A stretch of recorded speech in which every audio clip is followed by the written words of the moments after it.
PowerPoint presentation, we're going to share how we believe this will impact and give you a transformation in many different areas of your business and your life. And we do this through the McNeill Factor annual survey for your life. And these are some of the steps we use. Now, this is something I'd like for you to consider, in the fact that you cannot change what you will not confront.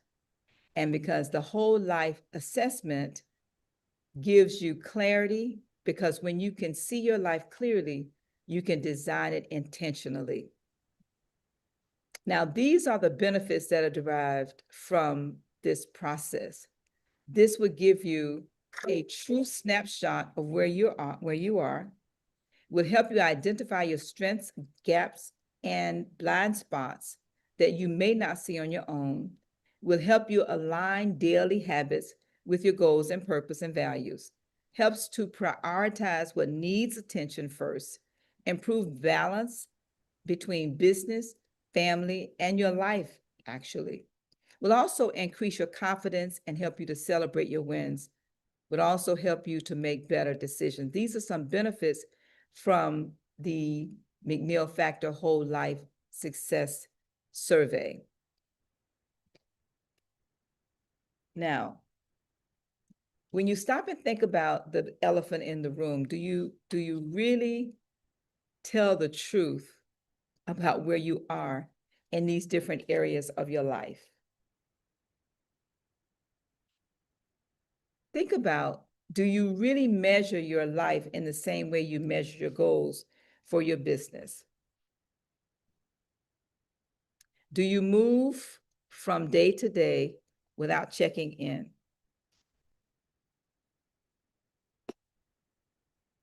Now, I like this one. Do you review your life the same way you review your finances or your business? Now, I want you to hold that for 1 second, because if you don't review your finances and you don't review your business, then you may not review your life. These are the areas we're going to be discussing: spirituality, family, financial, health, education, personal development, business or career, recreational, civic, and creativity. And this is what it looks like when it's in unison. Now, spirituality, your spiritual growth grounds everything else. When your faith is strong, your focus, I think, is also strong. Now, these are some questions I'd like to encourage each of you to ask yourself. And if you'd like to get a copy of this, you can text the number 59925. Text the number 59925, or you can just put the number 1 in the chat.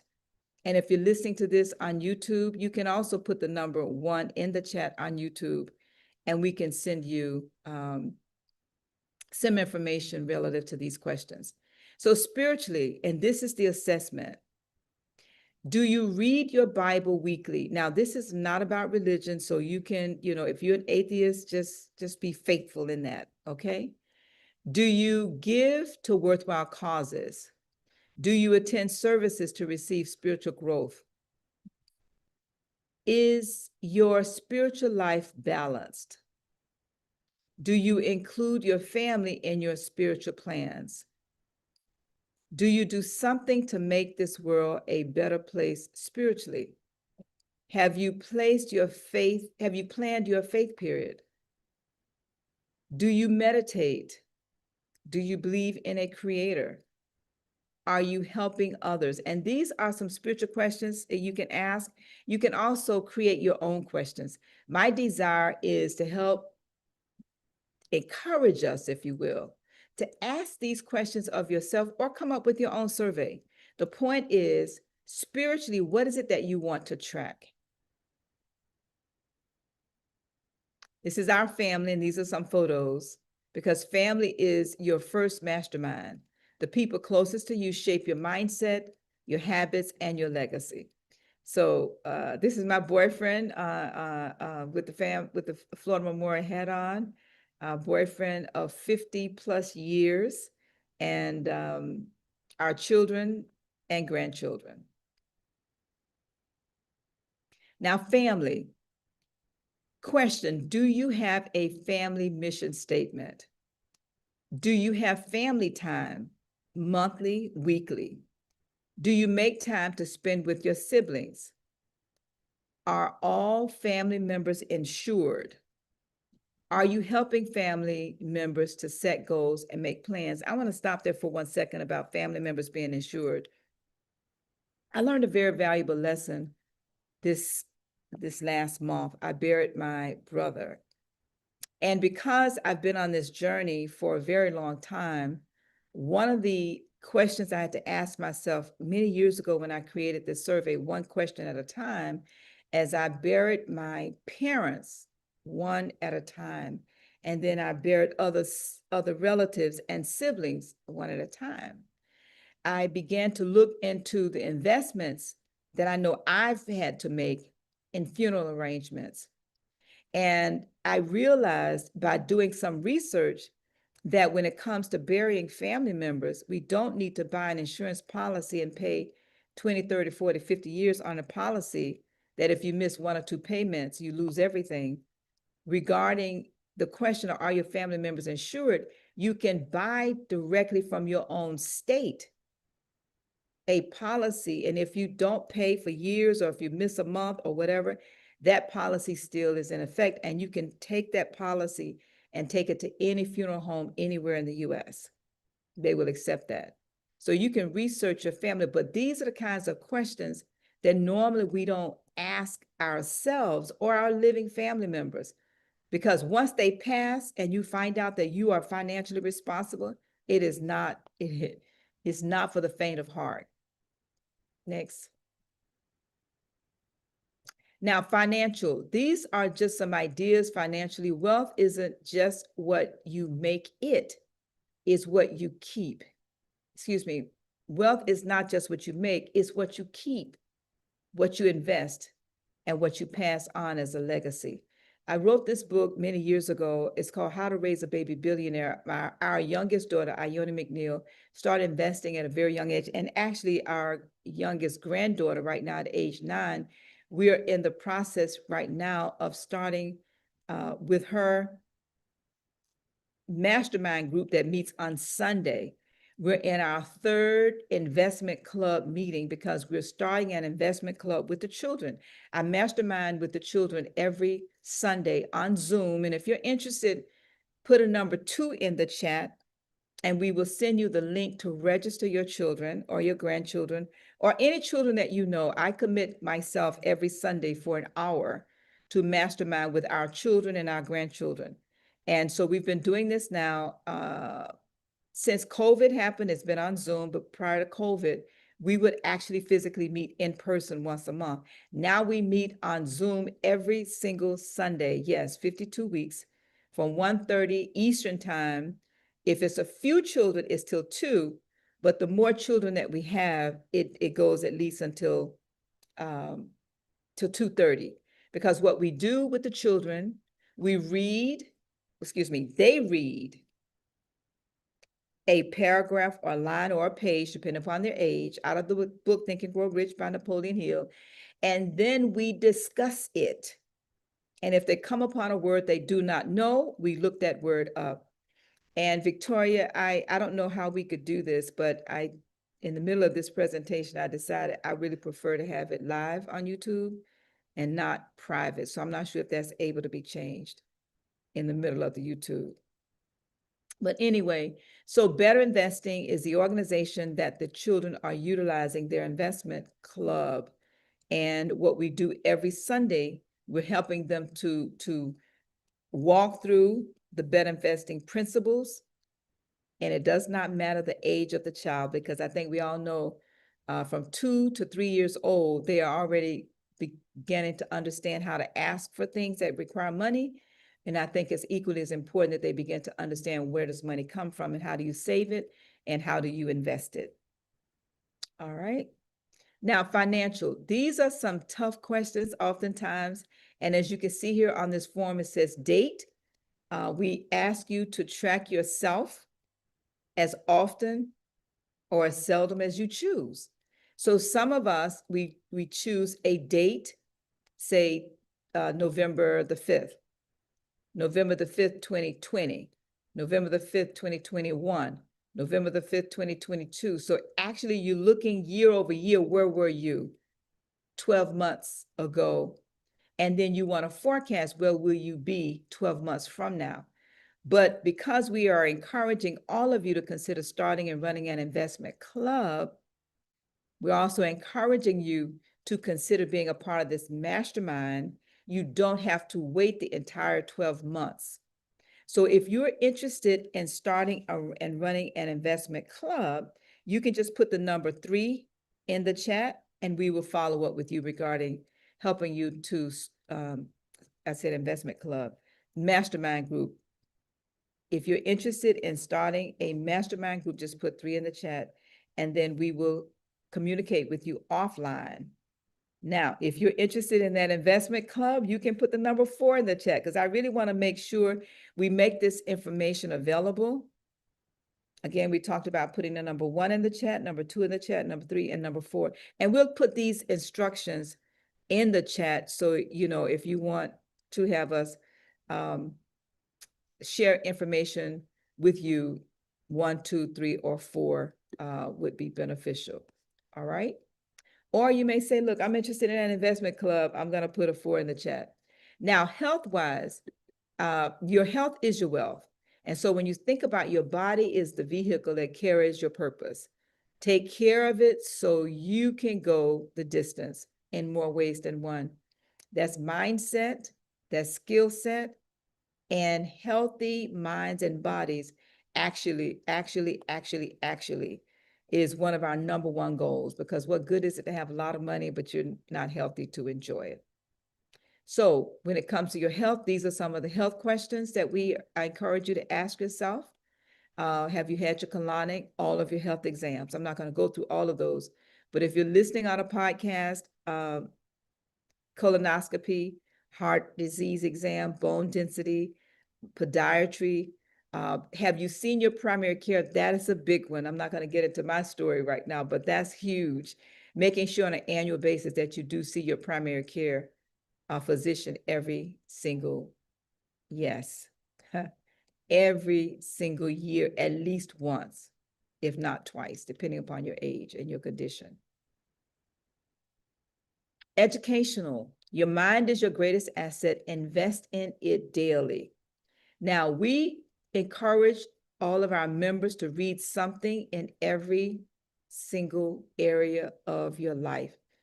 You can choose whatever that is, if it's spiritual, if it's family, if it's financial, if it's health, if it's education, maybe it's your business.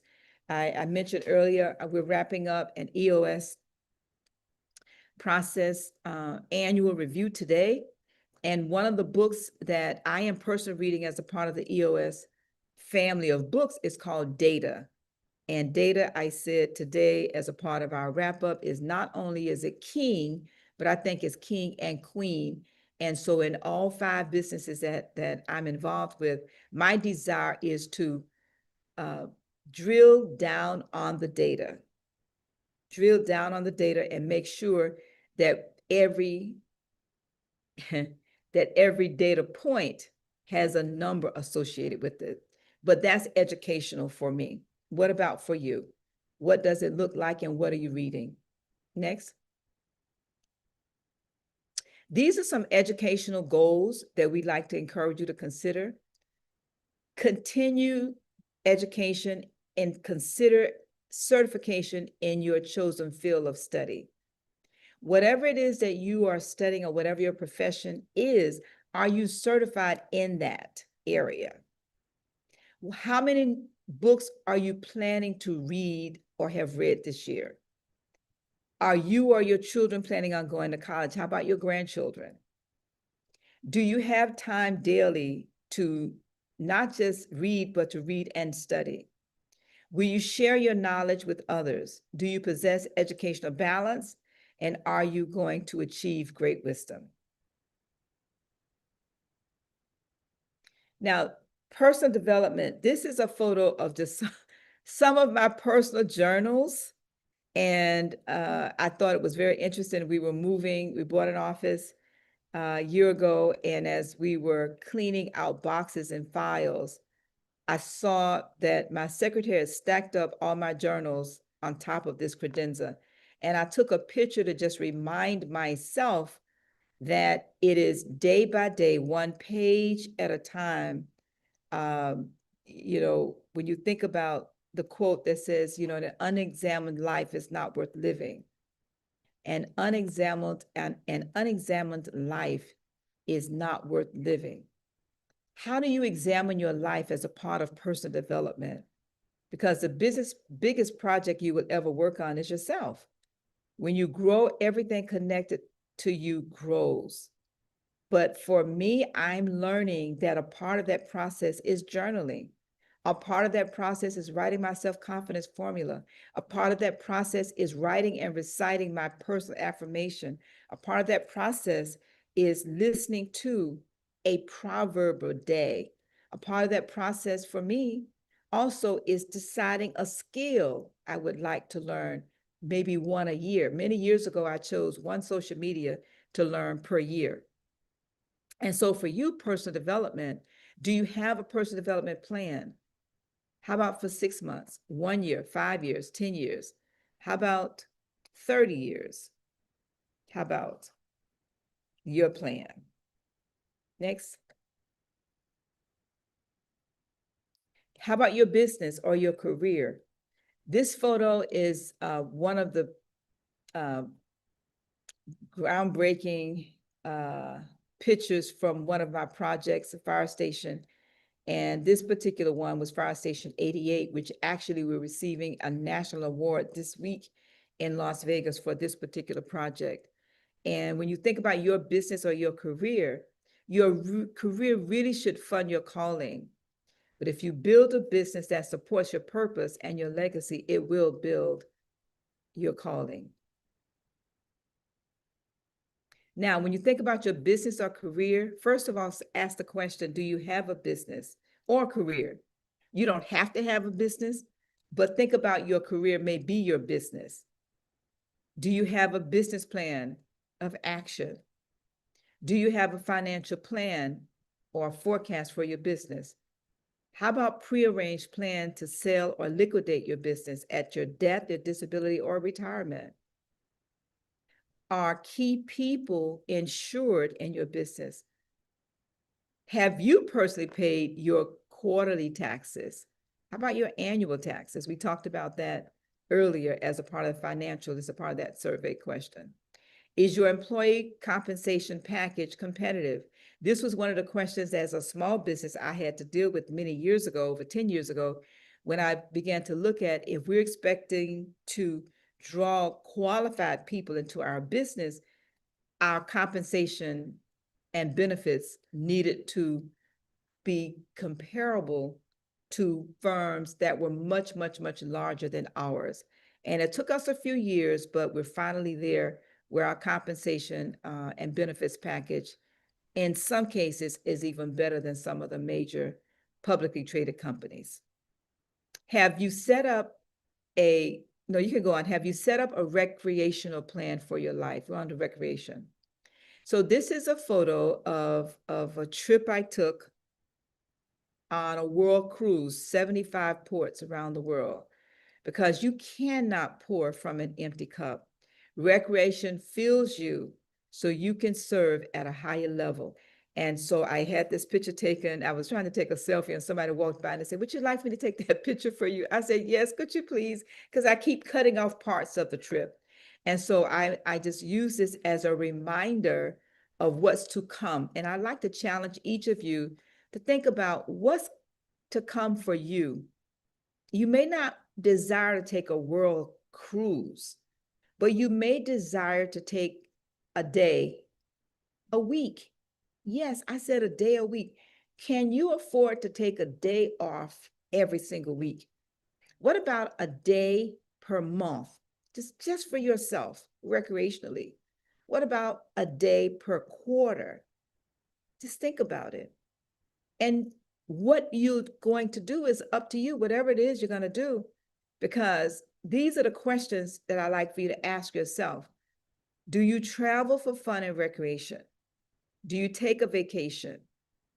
Do you have a personal fitness program?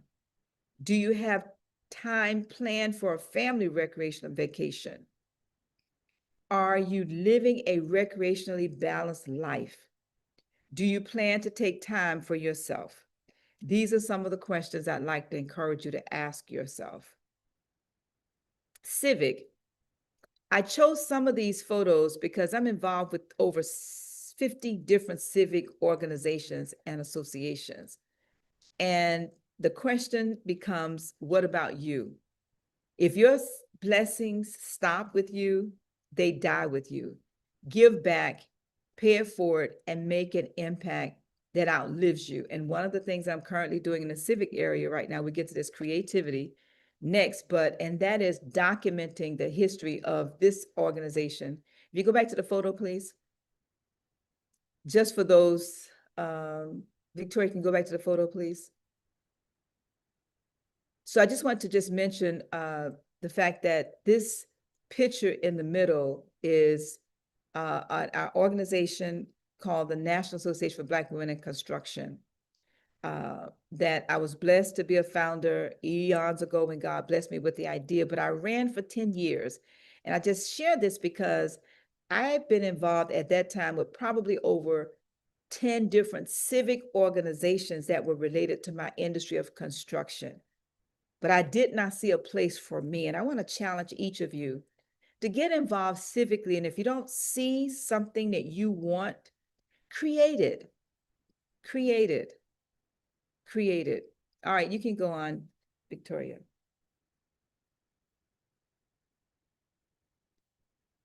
Now, creativity. Your ideas are assets. Treat them with value, write them, test them, and watch them grow. All right, now creativity, again, when you think about your hobbies, do you take time for any area of creativity in your life? Have you thought about writing a book? How about singing a song?